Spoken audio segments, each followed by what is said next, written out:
Buenas tardes, bienvenidos al conversatorio Perspectivas Laborales, Reflexiones del Cierre de Año y Retos del 2024, organizado por Oficis y Miranda y Amado. Somos a Perú, el gremio empresarial que se encarga de promover las buenas prácticas de gestión humana en el Perú desde hace 60 años.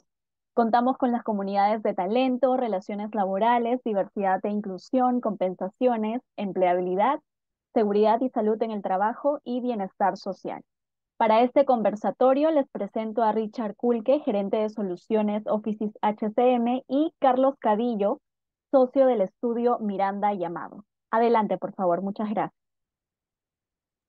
Gracias, ¿qué tal? Muy buenas tardes con todos. Mi nombre es Richard Kulke, gerente de soluciones HCM en Offices.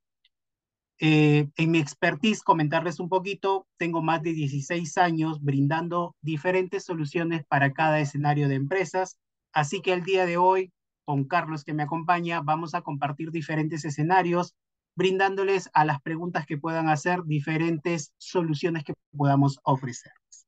Adelante, Carlos.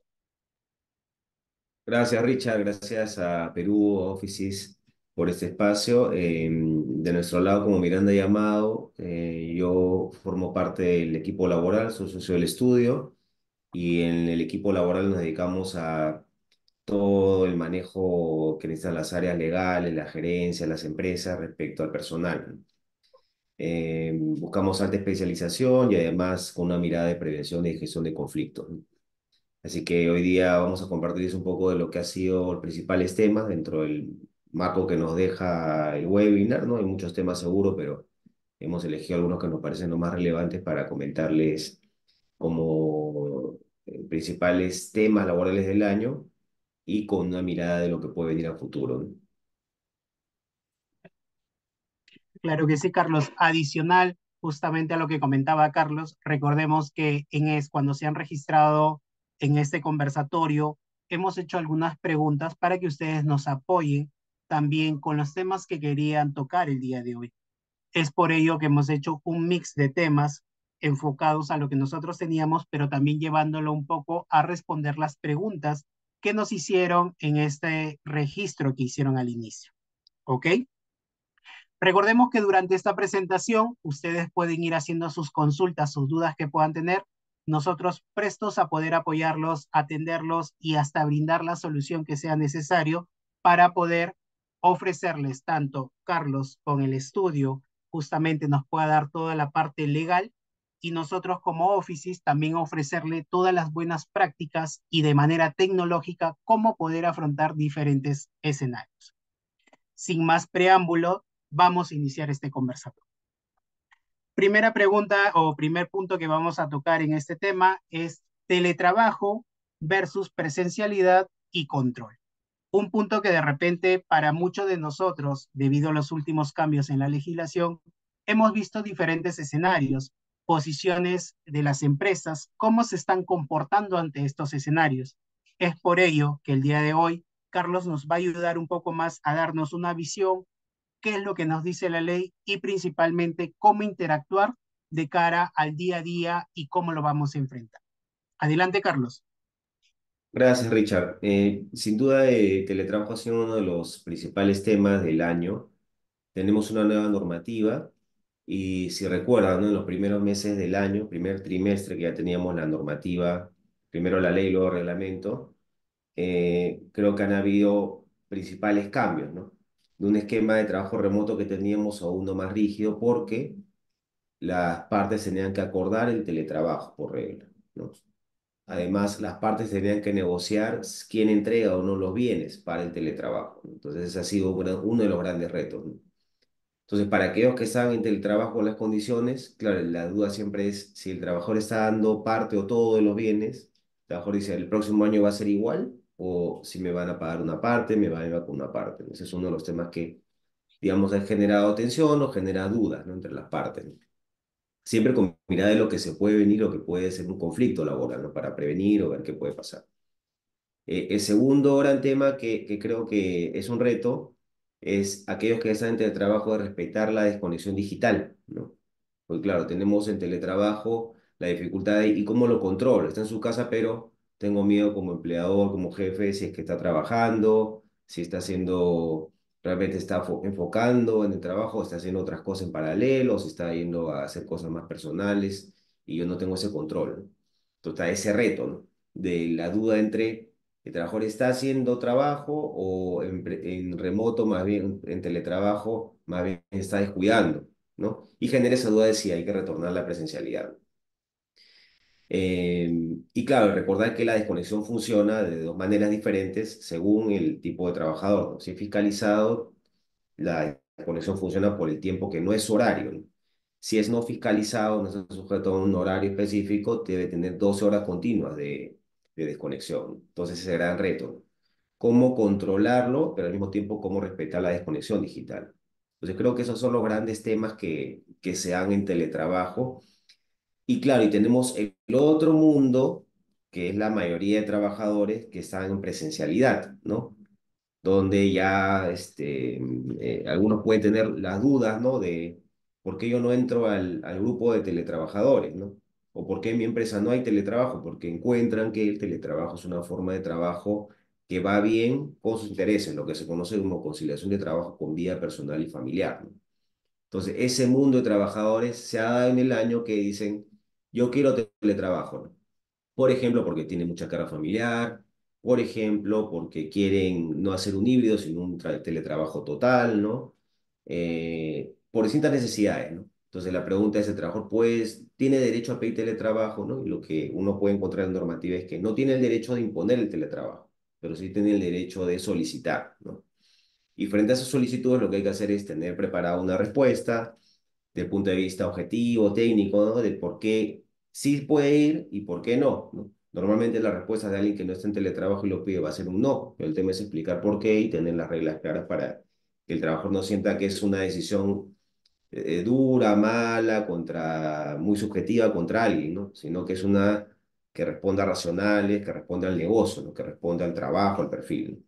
Entonces yo diría que esos han sido los grandes temas que también tienen una mirada a futuro, porque, reitero, ¿no? El teletrabajador va a decir, yo continúo el próximo año, de repente su acuerdo es temporal, entonces va a ser esa duda, ¿no? A renovar teletrabajadores o de repente algunos vuelven a la presencialidad. El que vuelve a la presencialidad va a tal vez decir, yo quiero mantenerme, ¿no? Y se van a generar este tipo de solicitudes. O los otros que no están involucrados van a decir, quiero solicitar teletrabajo. Y quienes se mantengan, la duda esta, ¿no? De los bienes. Si es que tienen que seguir proporcionando los bienes. Y por último, el manejo del tiempo, ¿no? El empleador piensa, no, porque no tiene mecanismos exactos de control, que el trabajador labora menos y el teletrabajador en algún momento dice, más bien, estoy trabajando de más, ¿no? Entonces, esas dos versiones de la historia que para ello hay que pensar en soluciones, ¿no? Entonces yo justo llegando a este punto, le pregunto a Richard si es que desde Offices ustedes tienen alguna solución que permita controlar, ¿no? A los teletrabajadores, ¿no? ¿Qué herramientas ustedes ofrecen o han creado para que más bien darles esa solución de repente a algunos o a todo o parte de los conflictos o retos que estoy comentando? Claro que sí, Carlos. Y ahí justamente ante este tema del teletrabajo, yo retrocedo unos años atrás antes de poder responder esta pregunta y veíamos cómo hace mucho tiempo, antes de pandemia, decíamos la desconexión digital o la transformación digital, puntos que en ese momento muy pocas empresas decían, si es cierto, puede llegar, no se va a dar. Entonces lo que nosotros ofrecíamos en ese momento era hacer de repente el trabajo o el teletrabajo mediante plataformas que controlen esta información.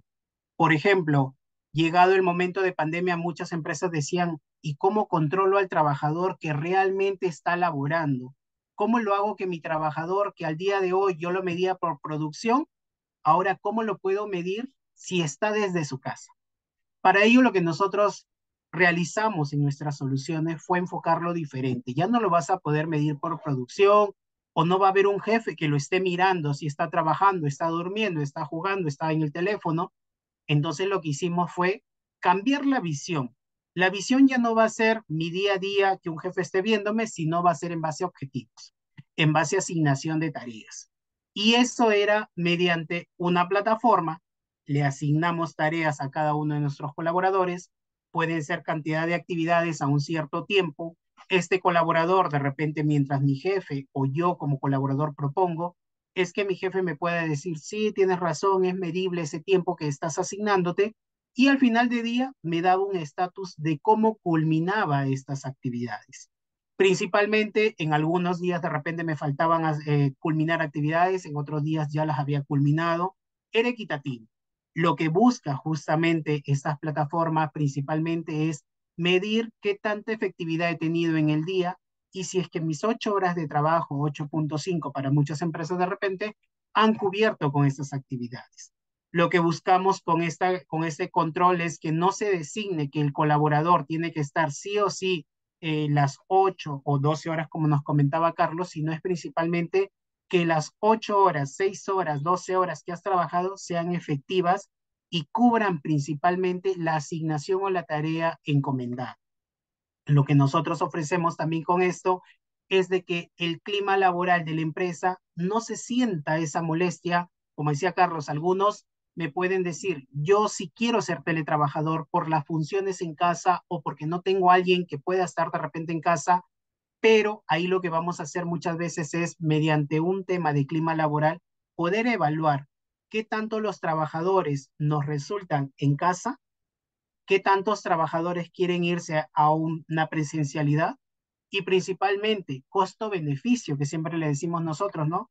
Imagínense en este momento trabajar en teletrabajo, no voy a ir de repente en el auto, en el urbano, en el tráfico, el tiempo que me dedico en llegar a mi oficina, a diferencia de un tiempo que yo pueda estar desde mi domicilio, que en promedio media hora, una hora antes para prepararme y estoy listo para iniciar mis funciones del día. Nosotros sí hemos tenido experiencia con diferentes clientes, diferentes representantes de empresas o gerentes generales con la visión diferente. Lo que se tiene que cambiar es la cultura, que ya no es mi jefe lo está vigilando, sino son los objetivos o la asignación de tareas que tenemos para cada uno de ellos. Carlos, y de esta misma manera, si ya hablamos de que tenemos una cantidad de trabajadores que podamos medir desde años anteriores, durante pandemia y al día de hoy con este cambio de ley, cuéntame cómo está este mundo del teletrabajo de manera en cantidades, ¿cuántos trabajadores todavía podemos tener en teletrabajo? Gracias, Richard. Sí, cuantitativamente, este año ha caído el teletrabajo. Según los reportes del Ministerio de Trabajo que emite mensualmente, en este año un promedio de 210.000 teletrabajadores han habido, ¿no? Es información parcial, ¿no? Porque igual la de fin de año recién la vamos a tener más o menos hacia abril, marzo, abril, ¿no? Pero en lo que va del año estamos hablando de 210.000 teletrabajadores, que es un poquito más de 5% de la planilla formal del sector privado, ¿no? Es menor a años anteriores en los que se ha llegado a cerca de 250.000, un poquito menos, pero cerca de 250.000. Digamos, como trabajo remoto o como teletrabajo, igual la tasa no ha sido muy alta, ¿no? Pero igual es un decrecimiento comparado a lo que ha habido en años anteriores. Ahora, la razón, claro, se asocia a que la mayoría de empresas se ha vuelto a la presencialidad, ¿no? Esa es una de las razones, ¿no? Que se proyecta porque hay empresas que lo que han encontrado es no pueden ir a lo que proponemos, ¿no? Que creo que suena bien, yo comparto con lo que dice Richard, que es un cambio de cultura, es un cambio de clima, es un cambio de organización, de perfiles, pero claro, no todas las empresas encuentran que se puede realizar en ese momento o que no van bien con otros objetivos de negocio, ¿no? Pero no hay que descartar, ¿no? Hacer ese cambio de organización, de perfiles o de cultura, ¿no? Eh, entonces, una de las razones va por ahí, ¿no? Más por una decisión de empresa. Y otra de las razones es que la normativa termina siendo mucho más rígida que lo que había en el pasado con trabajo remoto. Porque en trabajo remoto el empleador decidía quién iba a trabajo remoto, ¿no? No el trabajador. El empleador decía quién, cómo, ¿no? Tú vas al teletrabajo, tú no, y si vas a teletrabajo, decido si eres mixto o total, ¿no? Ahora, con normas de teletrabajo actual, las partes tienen que acordar por regla. Por regla debe haber un acuerdo, ¿no? Entonces, una rigidez, ¿no? Segunda rigidez es que antes, por regla, el empleador no compensaba, ¿no? No compensaba los bienes, servicios que utiliza el trabajador en el trabajo remoto, que utiliza en el trabajo remoto, ¿no? Ahora, por la normativa vigente, tienen que negociar, ¿no? Entonces terminan existiendo dos elementos de rigidez. Hay otros más, digamos, pero digamos que estos son los más importantes, ¿no? Entonces eso ha reducido un poco, ¿no? Igual no es un número bajo comparado a años anteriores, ¿no? De 210.000 a 250.000, ¿no? Comparado con el año anterior, pero sí es un decrecimiento. ¿Qué puede pasar a futuro? Uno, que se mantenga el mismo número, o sea, digamos que sea ya el número duro de teletrabajadores. Pareciera que sí, porque también hay empresas que está funcionando el teletrabajo y además el mercado encuentra trabajadores que al día de hoy, si uno le dice un trabajador, ya no vas a estar en teletrabajo, vas a ir a presencial, hay niveles de rotación que se están dando. O si uno hace proceso de selección y le dice al postulante, esto es en modalidad presencial, ese postulante a veces abandona el proceso de selección. Entonces ya se va encontrando un mercado que prefiere, o de empleadores o de trabajadores que prefiere estar en teletrabajo, ¿no? Entonces parece, ¿no? Parece que la expectativa es que ese número se mantenga un 5%. Que suba mucho más, pareciera que no, porque ya han habido, digamos, casi más de 3 años de prueba con esta modalidad de distancia y con el escenario de rigidez que ha habido, ¿no? Entre trabajo remoto y teletrabajo, pareciera que no va a haber una explosión tan alta.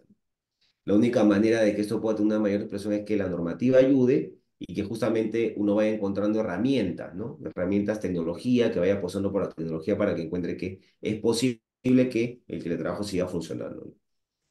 Y donde también puede haber una mayor tasa, que es a veces la extorsión, porque a veces uno dice, pero tan pocos teletrabajadores, claro, porque a veces donde estamos encontrando más, entre comillas, teletrabajo, ¿no? En sentido amplio, es en personal independiente, los que prestan servicios no como trabajadores, sino como independientes, ¿no?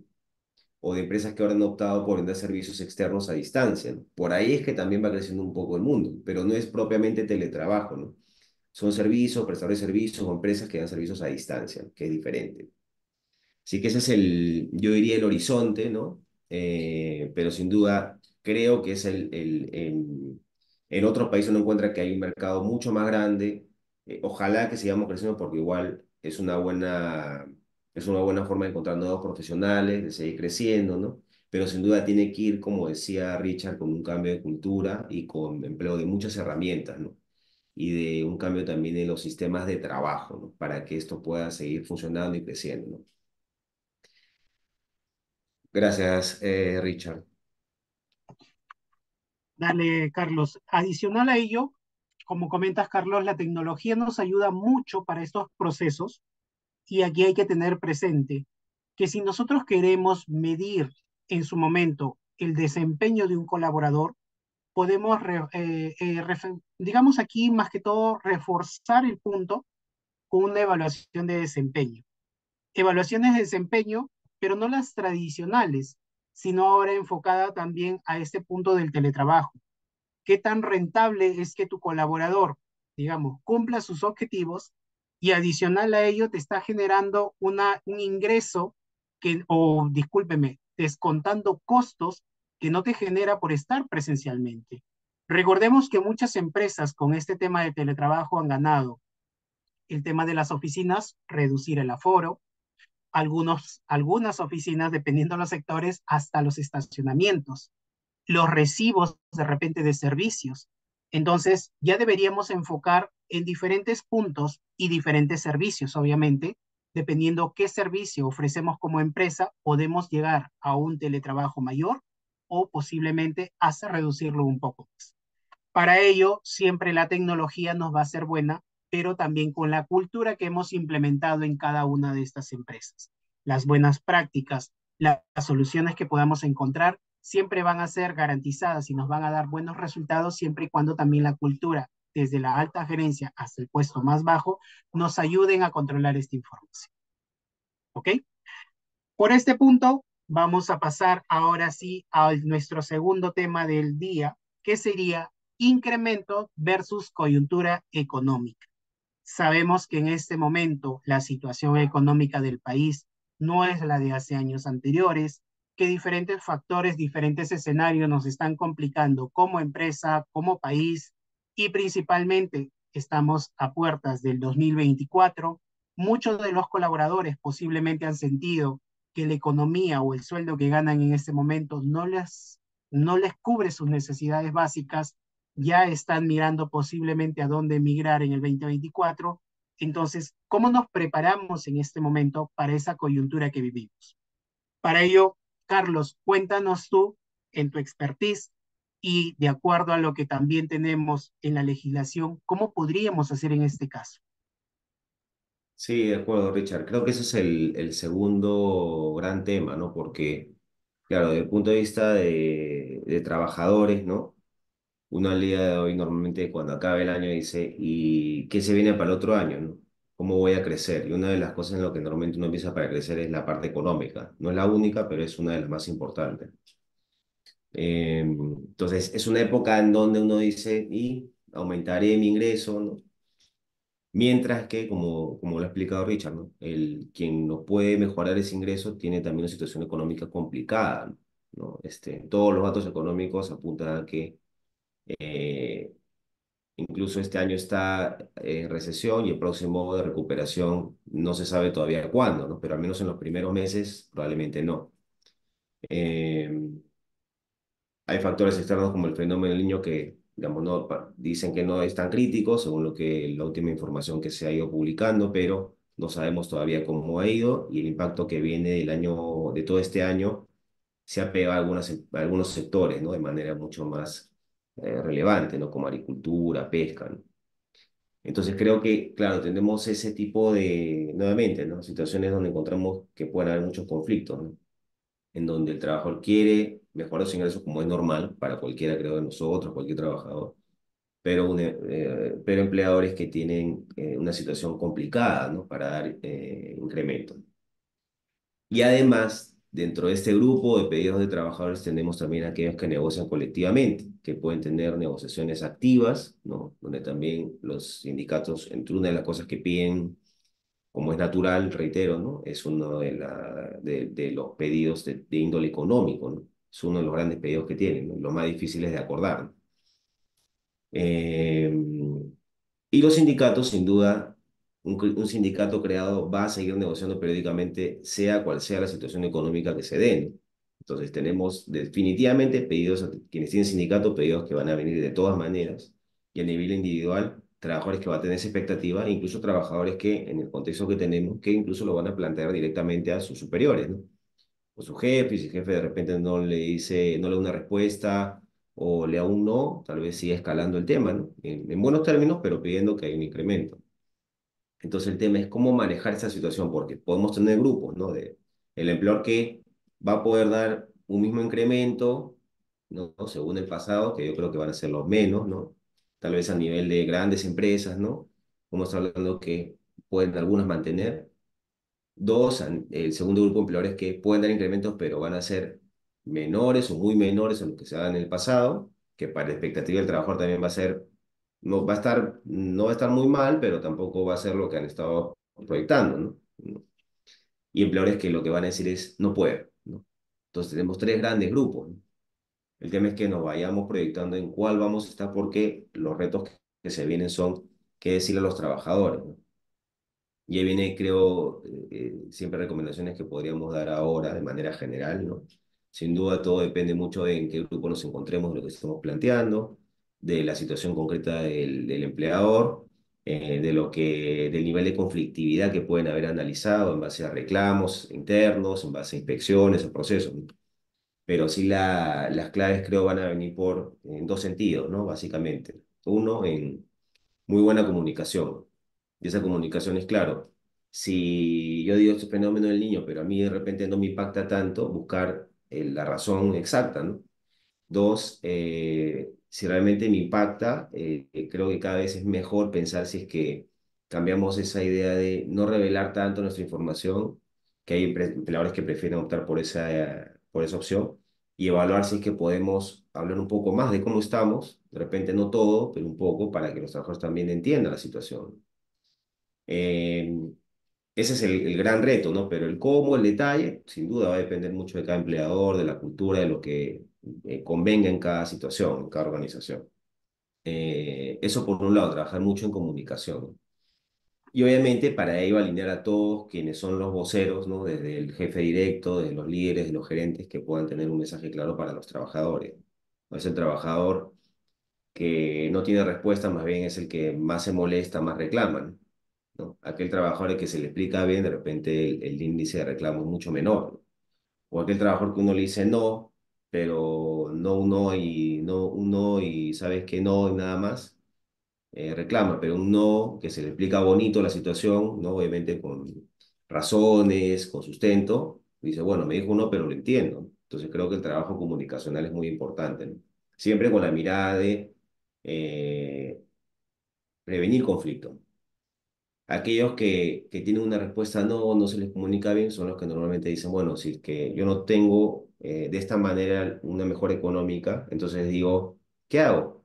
Voy a reclamar, porque digo, ¿sabes qué? Ah, entonces como yo me quedo más tiempo y no me pagan horas extras, ahora reclamo horas extras.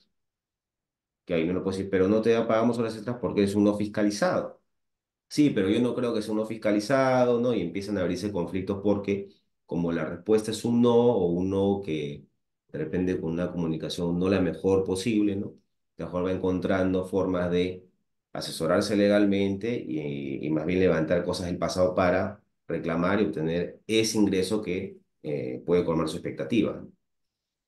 O de cálculos, ¿no? O de bonos que existan, ¿no? En donde no se le esté pagando. De repente hay razones, hay criterios que no le permiten acceder o no le permiten recibir el todo, pero reclama porque considera que es una manera que a su criterio sí le correspondería y es una manera de conocer su expectativa económica. Y el segundo, me parece gran camino que se puede seguir es cómo hacer que, si es que tengo un menor presupuesto o poco presupuesto o no tengo, cómo crear alternativas, ¿no? De mejora, ¿no? Que los trabajadores también vean, bueno, la situación la entiendo, la comprendo, ¿no? También me la estoy comunicando, pero al mismo tiempo se van trabajando en algunos beneficios, ¿no? Para los trabajadores. Por ejemplo, ahí puede ser una salida, otorgar trabajo, teletrabajo, ¿no? Porque el trabajador puede decir, bueno, no te puedo pagar más, pero sí te doy flexibilidad, sí te doy más tiempo para ti, ¿no? Te ahorro de repente en costos de tiempo, te ahorro en costos de traslado, ¿no? O de repente decimos a los trabajadores, ¿sabes qué? Vamos a capacitarlos, ¿no? En algo que es, de repente, idiomas, el manejo de herramientas, lo que fuera. Estamos invirtiendo en el trabajador. De repente no tiene un mayor salario, pero sí tiene un mejor beneficio en general, que es lo que se conocen como este abanico de opciones de salario emocional, ¿no?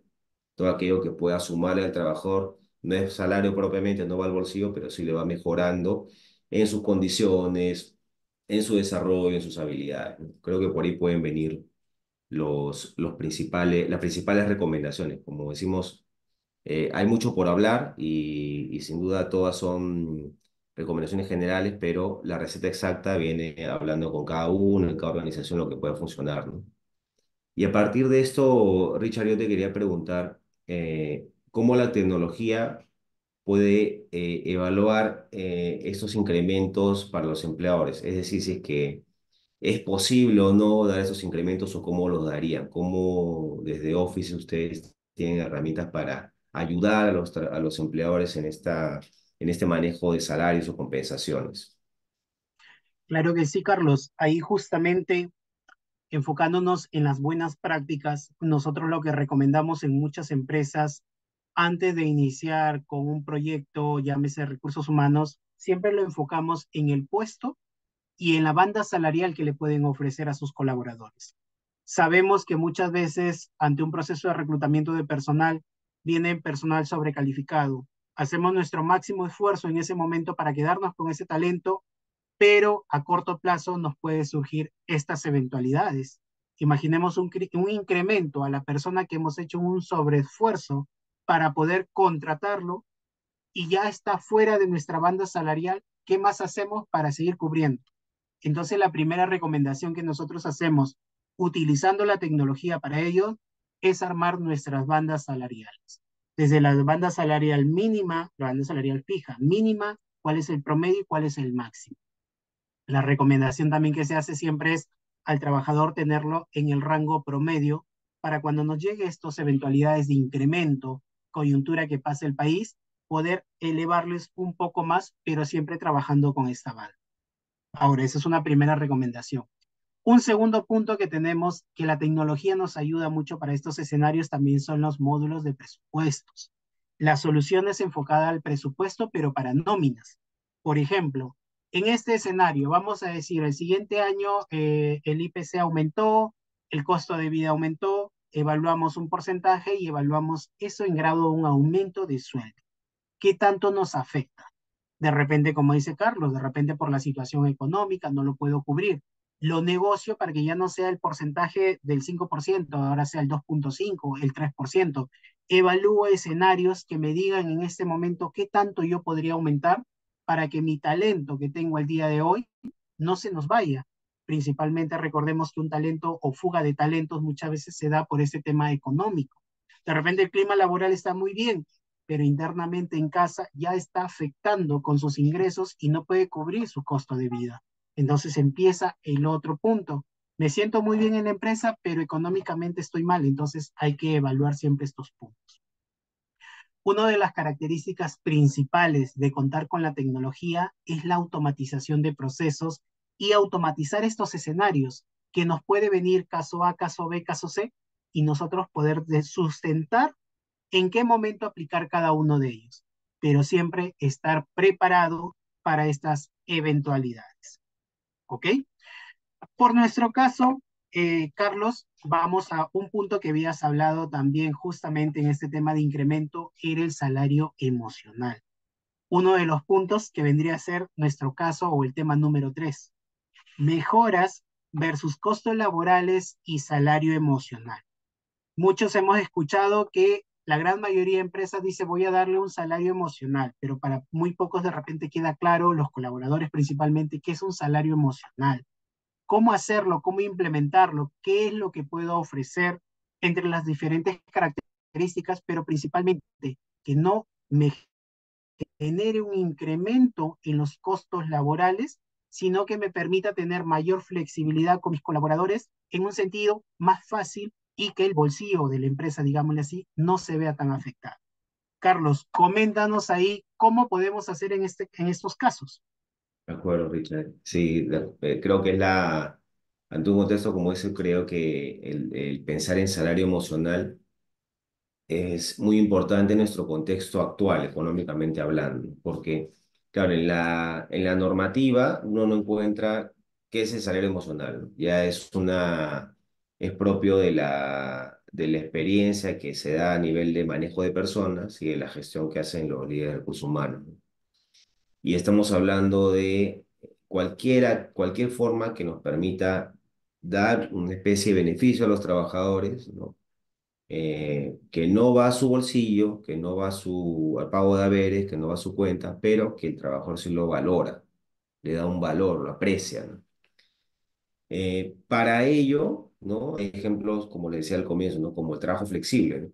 De repente al trabajador, como decía, el teletrabajo es un caso de trabajo flexible, ¿no? Mejora la conciliación con la vida personal y familiar.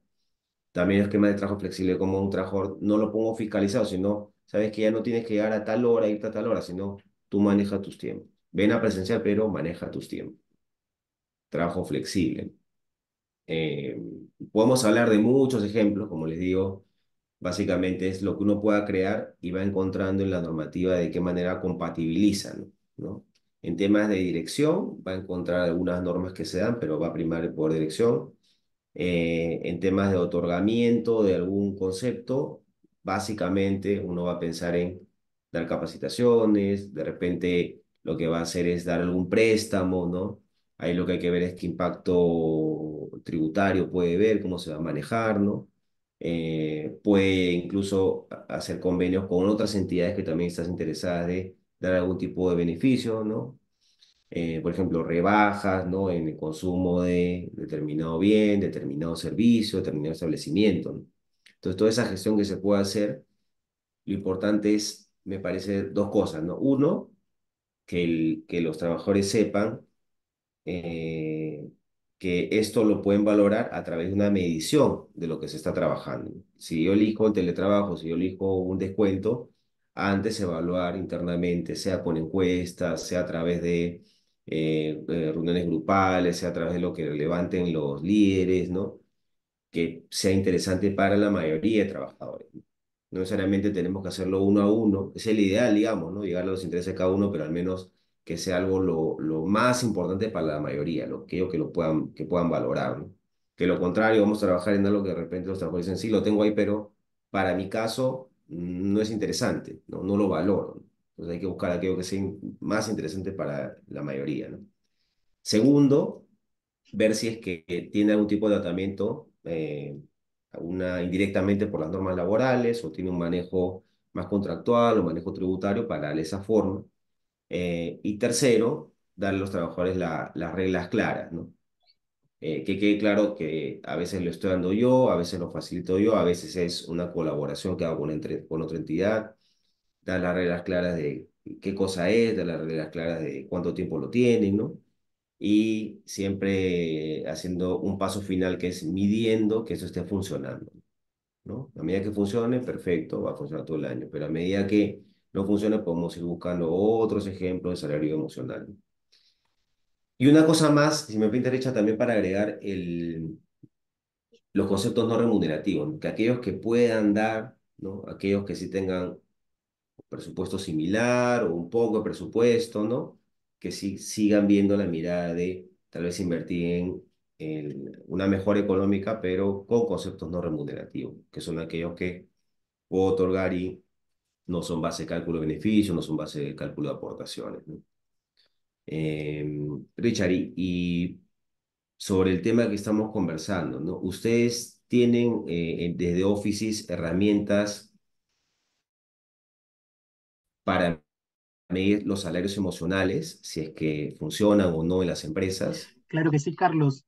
Comentarles ahí, a ver, en el caso de salarios emocionales, ya no estamos hablando de que te deposito X monto X, o no monto. El tema aquí lo que vamos a tener es cómo lo recibe el colaborador, cómo lo percibe, ¿no?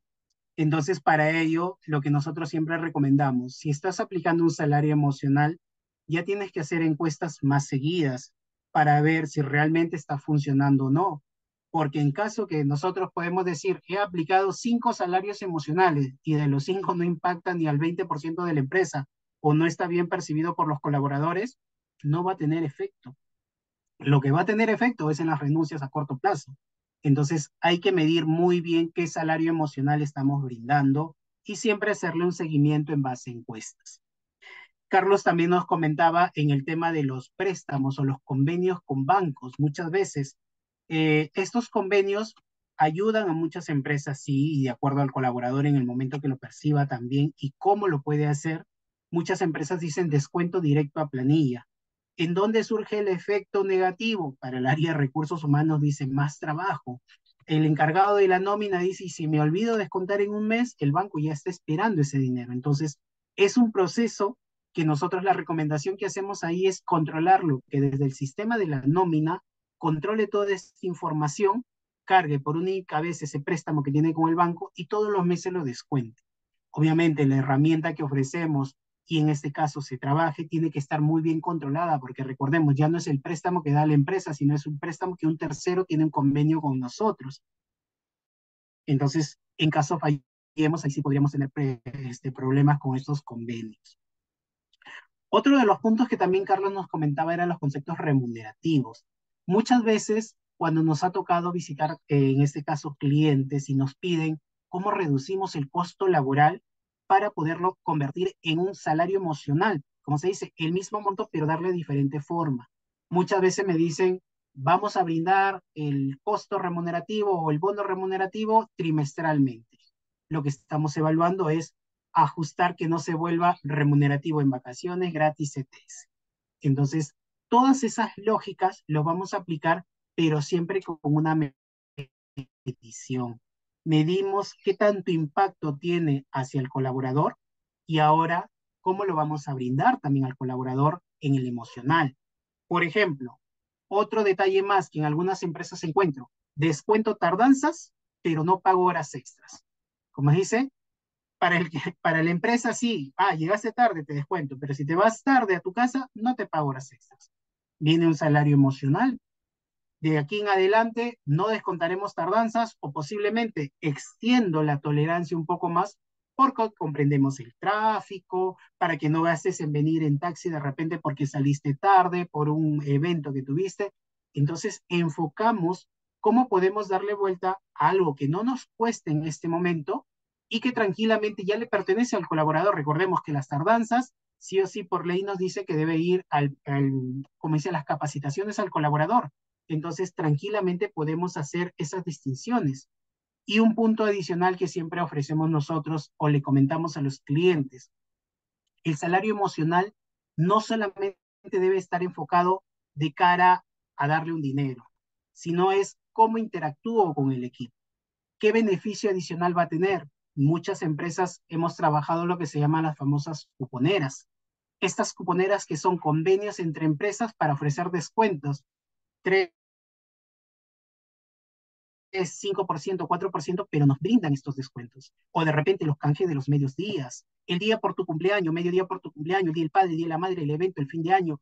Todos esos debemos controlarlos y tenerlos mapeados, pero principalmente hacerlos públicos. Yo puedo tener 1 millón de beneficios para mis colaboradores de manera emocional, pero si los colaboradores no lo saben, de nada va a servir, porque para él escuchó en la empresa, imaginemos, mi competencia se quiere llevar mi talento en este momento. Lo que le va a decir es yo te ofrezco A, B, C, salarios emocionales. Y el colaborador dice, eso en mi empresa no lo tengo. Cuando renuncia al tiempo se da cuenta que sí lo tenía. ¿Y por qué? No hubo una correcta difusión. El área de recursos humanos es ahí, en los salarios emocionales, el principal actor para que estos salarios emocionales puedan tener una buena llegada al colaborador. Sin ello, vamos a poder tranquilamente escuchar renuncias constantemente. Y ahí justamente viene nuestro cuarto tema, estabilidad y conocimientos versus ceses y despidos. Esto es algo que hemos escuchado en este último año bajo la situación económica, por el país que estamos viviendo o por diferentes escenarios. Hemos escuchado que nuestros colaboradores también están evaluando renunciar a nuestras empresas. Y ahí vienen también costos ocultos que vienen hacia la empresa. En este caso de ceses y despidos, cuéntanos, Carlos, qué eventualidades hemos encontrado, cómo podemos enfrentar este tema. Adelante, Carlos. De acuerdo, Richard. En primer lugar, claro, hilando con la última parte que estábamos hablando, ¿no? De la situación económica y que un trabajador no pueda encontrar ni mejoras económicas directas, ni salario emocional, ¿no? Como decíamos, que un trabajador va a pensar y va a decir, bueno, tal vez es momento de buscar otro empleo, ¿no? Entonces, claro, es una consecuencia natural, es un riesgo de no incrementar, pero también lleva a reflexión que pueden darse situaciones y ver cómo evitamos, ¿no? Para recordar nuevamente, ¿no? Que hay formas de, sin duda es complicado, ¿no? Pero hay formas de retener con salario emocional y controlar la tasa de rotación. Ahora, el trabajador que rota, la pérdida es de conocimiento, ¿no? De experiencia, conocimiento personal y de buscar a alguien otra vez que vamos a reemplazarlo. Entonces, siempre medir también ese costo, esa inversión que se va a hacer en el cambio de una persona por otra, ¿no? Para medir también si es que ese pro y contra de invertir en salud emocional o no. Eso por un lado, ¿no? Porque los trabajadores van a tener una expectativa y saben, si no la consiguen con su empleador, van a buscar otro, ¿no? Otro empleo. Ahora, recuerda nada más que si el trabajador se quiere retirar de la empresa, ¿no? Se va y puede renunciar y tiene 30 días de preaviso, ¿no? El empleador decidirá si es que en esos 30 lo exonera o no lo exonera, ¿no? O puede exonerarlo en parte. Y hay otra necesidad también o situaciones que se van a dar de empleadores que, como decíamos, que pueden tener problemas económicos este año, pueden persistir con problemas económicos y vienen decisiones críticas en donde uno dice, bueno, tal vez esa unidad de negocio no funciona, está pérdida, o esa empresa está pérdida, o esos trabajadores, ese perfil de trabajadores ya no está funcionando, ya no está cubriendo las expectativas o los resultados como era antes, ¿no? Por distintas razones, sea por el contexto, sea por la forma en la que nos está obligando el mercado a cambiar, sea por temas de innovación que estamos haciendo, por tecnología, por cualquier motivo, nos lleva a la decisión de reducción de personal, ¿no? Son necesidades que se dan dentro de cualquier negocio, ¿no? Son situaciones que hay que afrontar. Ahora, el tema es qué hago, ¿no? Porque como empresa, recordemos que ante temas de negocio, solamente hay una causa o supuesto legal de extinción que es el cese colectivo, que es un cese que está relacionado con causas económicas, estructurales, de reorganización, entre otras análogas, pero requiere de aprobación previa del ministerio, requiere además que esté involucrado el 10% de la planilla, por lo menos, y requiere de que la autoridad diga que efectivamente es necesario ese cese, ¿no? Que uno, será bueno, un tema es largo para conversar, pero la autoridad, por estos criterios que maneja, es muy restrictiva al aprobar los ceses colectivos, ¿no? Entonces es un camino que se da, pero se ha dado en casos contados, ¿no? Sin duda, cuando es una situación crítica de la empresa, tal vez va a optar por una liquidación de empresa, disolución y liquidación. En ese caso, la salida es mucho más flexible porque la empresa ya no va a continuar, ¿no? Ahí, con la disolución y liquidación, se comunica a los trabajadores, se le da 10 días de anticipación, ¿no? Ojalá que ese no sea el camino, ¿no? Pero solamente para recordarlo. Pero si estamos en un camino en donde se puede continuar, pero reduciendo personal, hay que considerar 10% de planilla al menos, justificar y tener la aprobación previa de la autoridad de trabajo competente. No es fácil, son casos contados, ¿no? Entonces, ¿qué hacen las empresas en estos casos? Hacen planes de retiro voluntario o planes de negociaciones individuales, ¿no? Y claro, son, como pueden entender, ¿no? Ante una situación como esta, obviamente el trabajador no va a querer aceptar fácilmente, ¿no?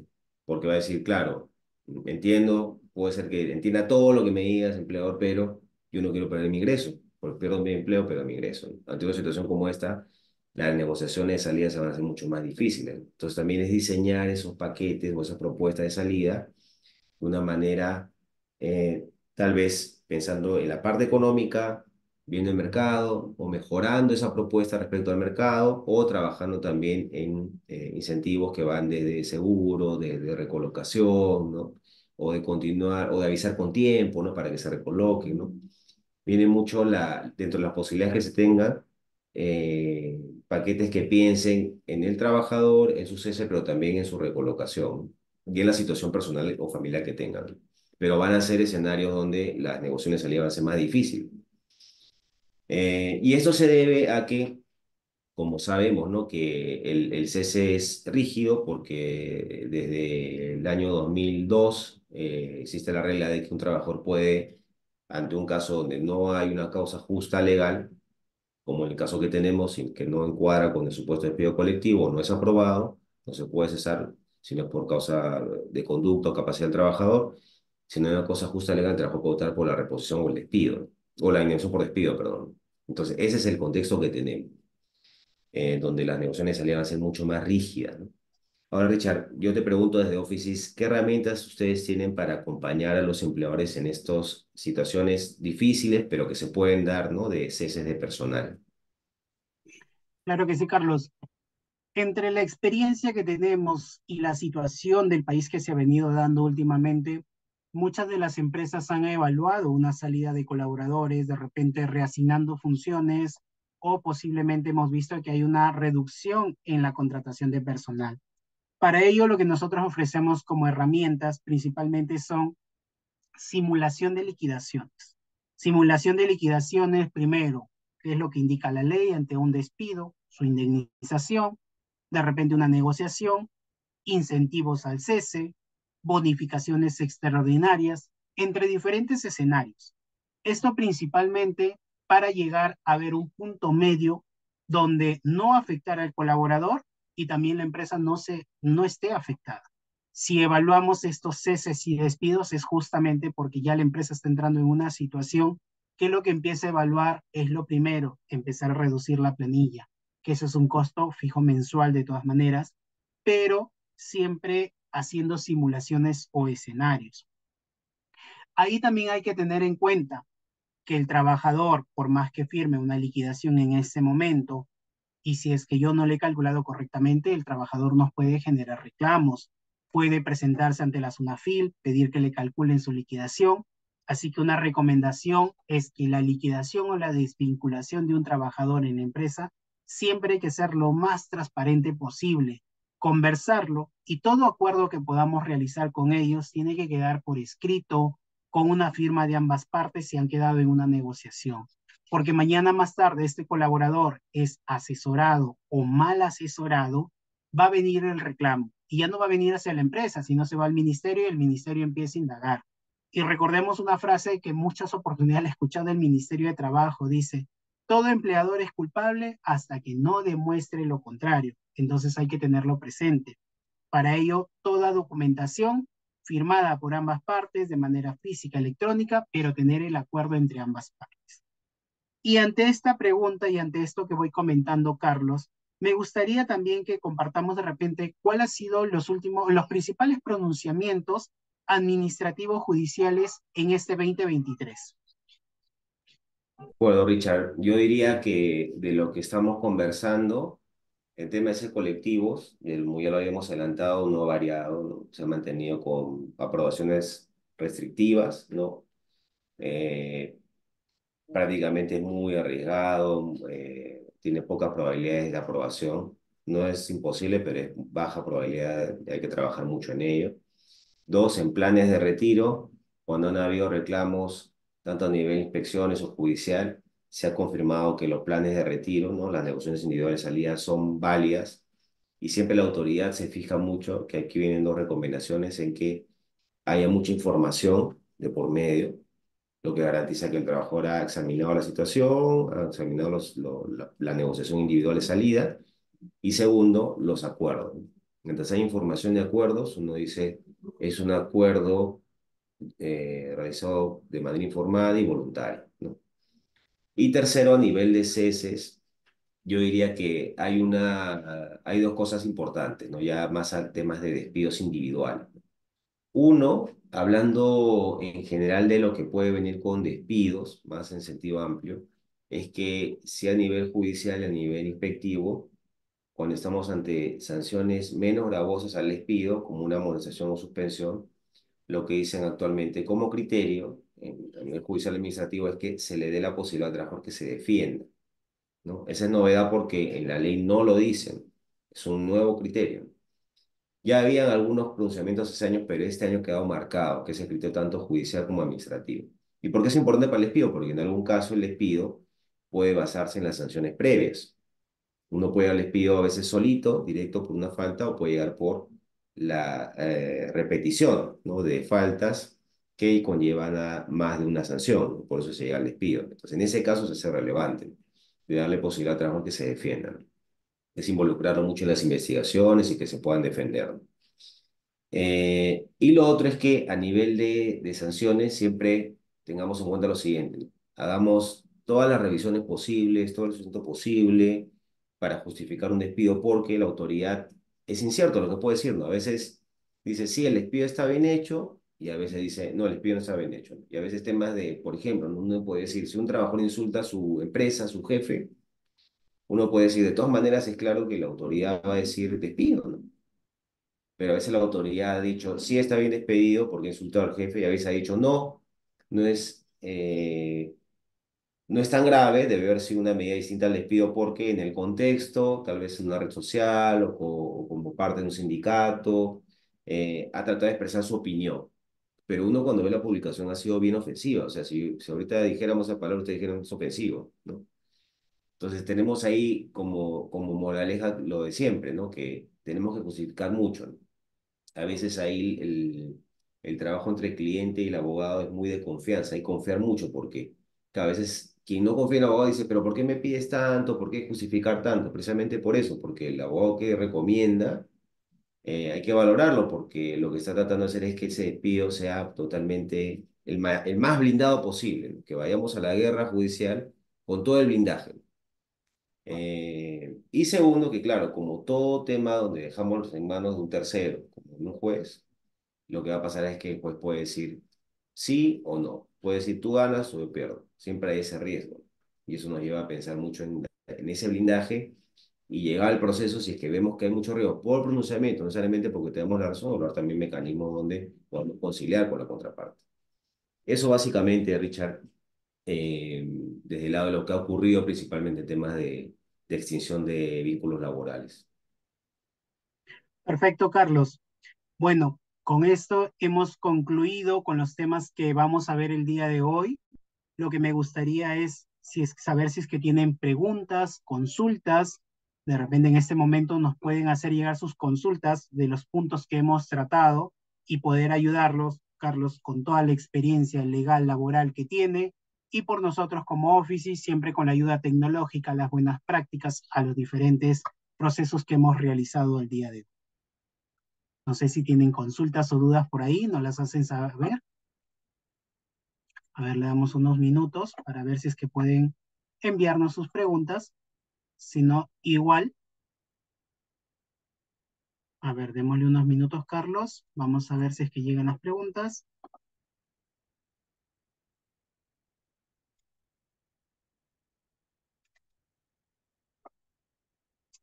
Al parecer, Carlos, no tenemos preguntas del público.